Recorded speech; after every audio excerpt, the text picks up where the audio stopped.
I can remember distinctly having a meltdown. It was probably early April, and I was sitting at my desk and I just put my head down and just, because that's exactly what came into my mind. Nothing is my normal right now. Both my children came in and they were like, "Are you okay?" And I explained to them what I was feeling. And, they were like, this is temporary, and this is what it is right now. And we'll all get through it. We're all going to get through it. We just have to adapt. And they said, "You're going to adapt," and basically it was my children talking me down because, because I felt that way. I felt like all this pressure and all of this stress. And then when I said, "Hey, you know what? Why right now there's a lot of things that are interrupted, stopped, or whatever, but what can we do? So what things can we go ahead and do as a family? What can you do in your community?" Just trying to focus on that really helped.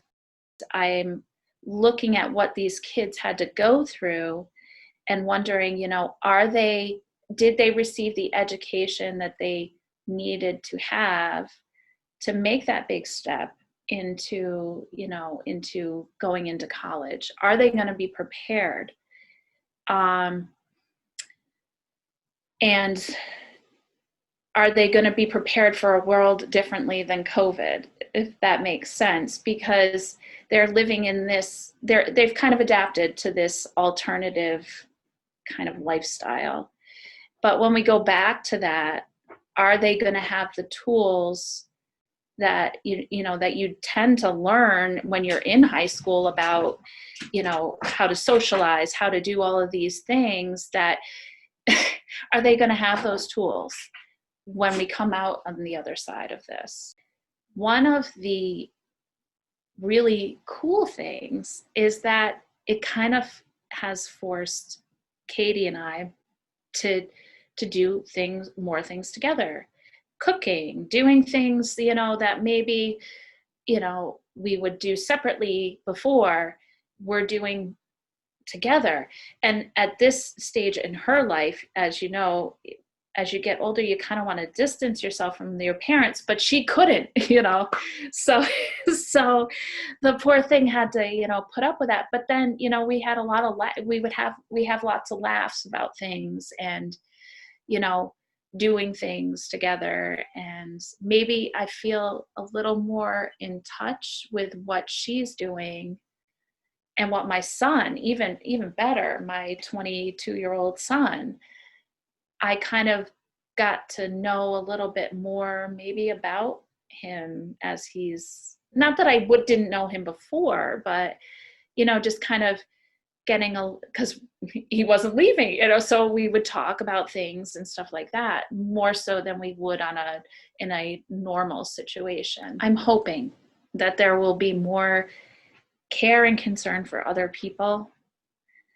through this whole thing. Just for example, the mask wearing, and an understanding that I'm wearing a mask not to protect myself. I'm protecting other people that are out there. That understanding, staying home when you're sick. How many times do we all say, "Oh, it's just a cold. I'm just gonna, I'm just a little under the weather, but I'm still gonna go in." I think people are gonna think more about that, so that, and I think there's going to be a huge transition in what the workplace looks like, where people are working, what they're doing. And, ultimately it could have a positive effect on the planet, at least in the health of less commuting traffic, emissions into the environment, because people are finding that they can do it remotely now. Not having, I drive on a normal day, an hour and 15 minutes one way, to be in my office. Right now, I'm doing it once a week and doing everything else remotely. I mean, that's a huge change. And think if everyone does that. Colleen Lutz. I live in Ancramdale. I live right down the road from the town garage. I've lived here since I married my husband, and my gosh, for almost 23 years ago. I've lived in the region all of my life. And so, yeah, that's about it. I can't think of anything else to say about myself.